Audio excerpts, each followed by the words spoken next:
السلام عليكم ورحمة الله وبركاته. ازيكم عاملين ايه؟ هنعمل مع بعض النهاردة فتة الشاورما. فتة الشاورما دي يا جماعة من الاكلات الجميلة جدا، ان شاء الله هنعملها بطريقة سهلة ويسيرة وطعمها لذيذ. طبق حلو ممكن تقدميه على السفرة لضيوفك او لولادك، هيعجبهم جدا.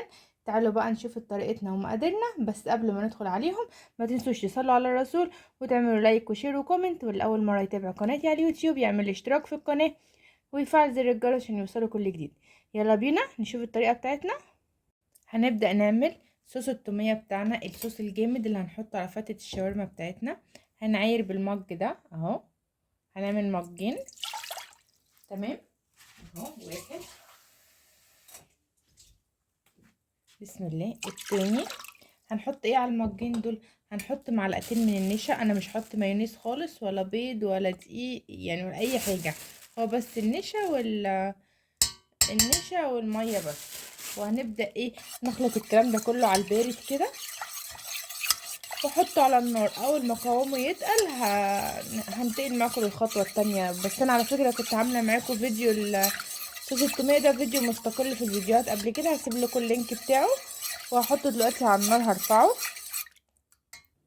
هبدا اجيب بقى ايه النشا عملت معايا، هبدا اجيبها اهو وسبتها تبرد شويه. هبدا انزل فيها هي في كبه او في الخلاط طبعا. بسم الله اهو المتاح عندك اهو. هخلص الكميه. انا هنزل بكل المكونات مره واحده، تمام؟ كله هيتضرب مع بعضه، مش هسقسق والكلام ده كله. ماشي اهو. بسم الله. هنزل بالزيت، ربع كوبايه من الزيت،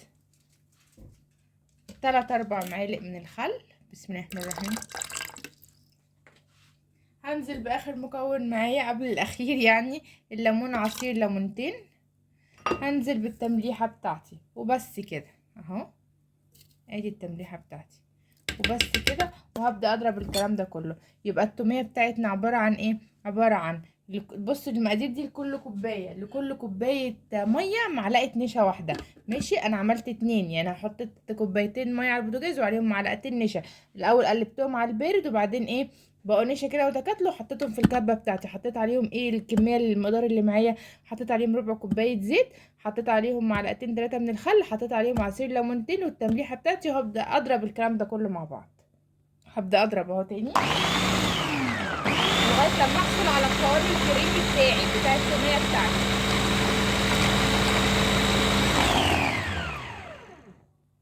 كده خلاص الزيت والمكونات بتاعتي تجانسوا.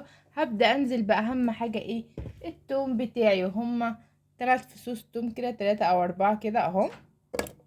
هبدا انزل فيهم اهو وهكمل طحن معايا.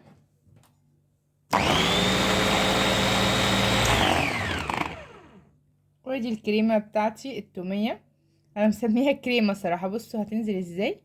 بسم الله الرحمن الرحيم. بس كده جهزت معايا. ودي يا جماعه التوميه بتاعتي، الصوص اللي هحطه على فتة الشاورما بتاعتي جهز. تمام. اديكوا عرفتوا المقادير بتاعتي. لمعلقتين من النشا. عايزه تضعفي الكميه يبقى هتضعفي كل معلقه نشا تزودي كوبايه الميه. تمام. ودي الصوص بتاعي جاهز اهو. هنتقل لحاجه تانية. وادي الفراخ بتاعتي عشان اعمل الشاورما بتاعتي، فتة الشاورما الجميله. ادي الفراخ الشاورما بتاعتي متقطعه بصوا اهو، قطع حلوه اهي. الفراخ اللي معايا دي كميه عباره عن نص كيلو من الفراخ، صدور الفراخ المخليه والمتقطعه ايه شرايح زي كده اهو. هبدا اجيب ايه بقى، هجيب بوله كده وهنزل عليها بالبهارات بتاعتي. البهارات بتاعتي اللي هي ايه بقى، اقل من ربع كوبايه زيت. بسم الله اهو اهو بس كده. وهنزل بالخل. بسم الله. برضو 3-4 معالق من الخل. وهنزل معاكم بالبهارات بتاعتي. عبارة عن ايه بقى البهارات بتاعتي وهي يا جماعة اهو. بهاراتي عبارة عن ايه، توم بودرة وبصل بودرة وملح وفلفل، كمون وكزبرة، قرفة وجنزبيل وبابريكا بس. دي بقى بالكمية ايه بالمعلقة الصغيرة دي، يعني ايه نص معلقة شاي. الملح بس اللي انا مكترة شوية عشان حسب الرغبة، والتمليحة بتاعتي لان في خضار هحطه برضه على الشاورما. تمام اهو. يبقى ايه البهارات بتاعتي؟ قرفه وجنزبيل كزبره وكمون بصله وتوم بودره بابريكا ملح وفلفل اهو. بسم الله. هقعد اقلب بقى الكلام ده كله مع بعض. هبدا انزل عليهم بكوبايه من الزبادي اهو. بسم الله.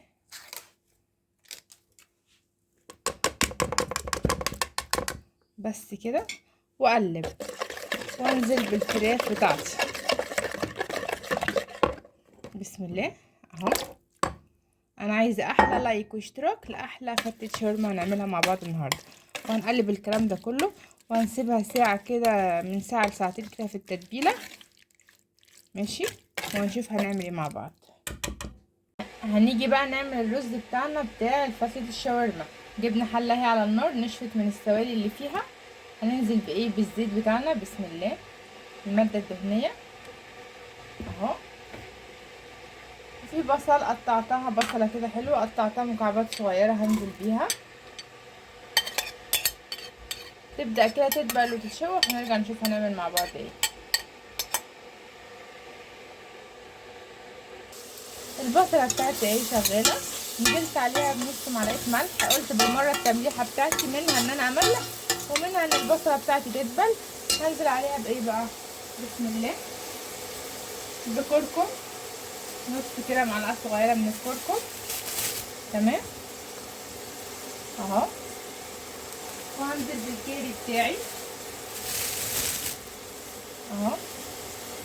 وانزل ايه بقى؟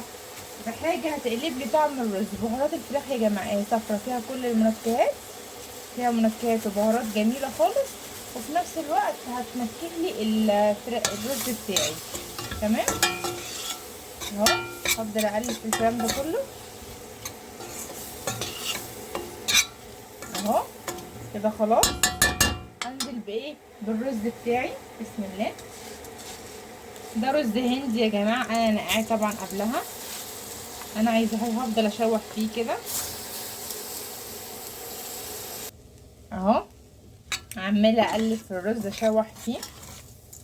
شايفين الرز ازاي من كتر التشويح بتاعي شرب البهارات ازاي، شرب الكركم وشرب امتص الكلام ده كله. خطوه التشويح دي في الرز اللي هو الاصفر خطوه مهمه جدا يا جماعه اهو. بتخلي الرز يشرب خالص ويمتص الالوان اللي فيه. تمام. هقعد اكمل كده. اخر خطوه هحطها على الرز بقى وهتعزز لي القوام والطعم بتاعه، هي معلقه من الصلصه. معلقه حلوه كده من الصلصه هتعزز لي طعم الرز خالص اهو. وهبدا اقلب الكلام ده كله مع بعض وانزل بعدها بالميه السخنه على طول اهو. شايفين يا جماعه؟ بسم الله. المعلقه دي هتعزز طعم الرز خالص وهتقوي الطعم بتاعه. متنسوش الاشتراك. انا عايزه منكم احلى لايك واشتراك لاحلى فتة شاورما هنعملها مع بعض ونتغدى مع بعض بيها النهارده اهو. بسم الله. هبدا انزل بالميه المغليه بتاعتي. ما ينفعش ميه عاديه، رز متشوح لازم ميه مغليه. بسم الله اهو. نزلت بالميه اللي هتناسبني للرز بتاعي وغطيته تماما اهو. اول ما يشرب الميه هوطي عليه خالص واحط له استوى، وبكده الرز بتاعنا يكون استوى وتمام قوي.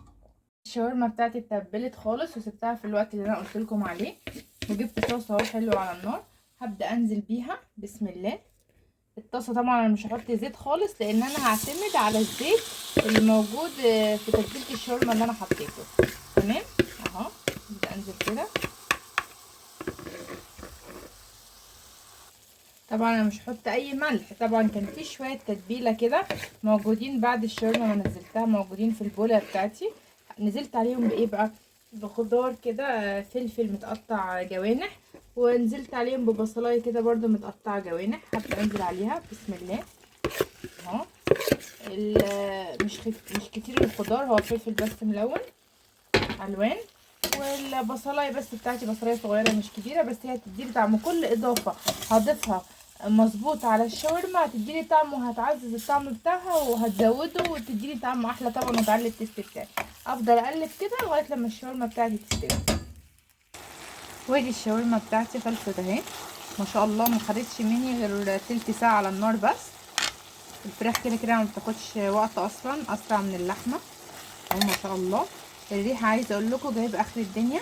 واو يا جماعه تجنن. خلصنا كده من الشاورما، هنشوف هنعمل ايه تاني. جبت عيش هنا وعماله اقصقص فيه كده بالمقص اهو زي ما انتوا شايفين اهو. ده عيش سياحي او شامي، اي حاجه الموجود قدامك. انا فضلت صراحه السياحي، في رده كده وهيعزز لي الطعم خالص اهو. العيش السياحي اللي زي كده اللي موجود في السوبر ماركت بيتباع. هكمل قصقصه كده وهقليه في الزيت. قليه الزيت دي صراحه احلى من هو التحميص طبعا اصح وافضل، بس قليه الزيت هيدينا طعم اكتر وهيعزز لي الطعم بتاعنا. فتة شاورما، فنكمل فتة بقى للاخر. كل حاجه جهزت، الشاورما والرز الصوص بتاعنا والعيش بتاعنا جاهز. يلا بقى نغرف براحتنا. اول حاجه هنعمل فيها ايه اهو، العيش اتقلى وبقى جميل بسم الله. طبقه كده بسيطه خالص من العيش، مش هكتر في تحت، بس احنا متعودين ان الفته دايما العيش بيكون تحت، فهنعمل زي ما احنا متعودين. وهنبدا نغرف الرز بتاعنا. شايفين يا جماعه مفلفل وحلو ازاي؟ بسم الله اهو زي الفل وجميل اهو معانا اهو. انا عايزه ايه، اظبط الطبق بتاعي. وهعمل ايه بقى، هزين على الجناب. طبعا بقى التزيين والغرف ده بتاعك انت، انا بقدم لك افكار وانت تبدعي فيها براحتك انت. طبق التزيين ده بتاعك انت اهو. هرص كده على الجناب اهو بسم الله. كل واحد ليه ملكة التزيين بتاعته اهو. وهعمل ايه بقى، احط هنا كمان وهنا. نبدأ ننزل بصوص بالشاورما بتاعتي اهو. عايزة انزل بالالوان كلها اهو. نزلت دي، عايزة الالوان كلها تظهر معايا، هتدي طعم. والالوان الميكس ده هيدي طعم فظيع جدا يا جماعة اهو. تمام برضو عملت معانا. هنزل ايه بقى، اخر حاجة بالتومية بسم الله اهو. الصوص بتاعنا الرائع. دي اصل الشاورما السوري، اصلها ان هي تتعمل بصوص التومية مش بحاجة تاني اهو يا جماعة. وسهلة جدا صوص التومية، ما فيهاش افتكاسات يعني اهو. عملناها كتير مع بعض اهو.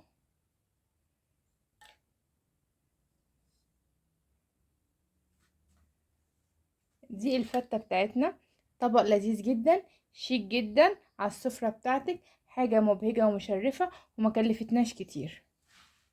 ما تنسوش بقى يا جماعة لو عجبكم الفيديو تعملوا لايك وشير وكومنت، واللي اول مرة يتابع قناتي على اليوتيوب يعمل اشتراك في القناة ويفعل زر الجرس عشان يوصله كل جديد. والى اللقاء في فيديوهات اخرى.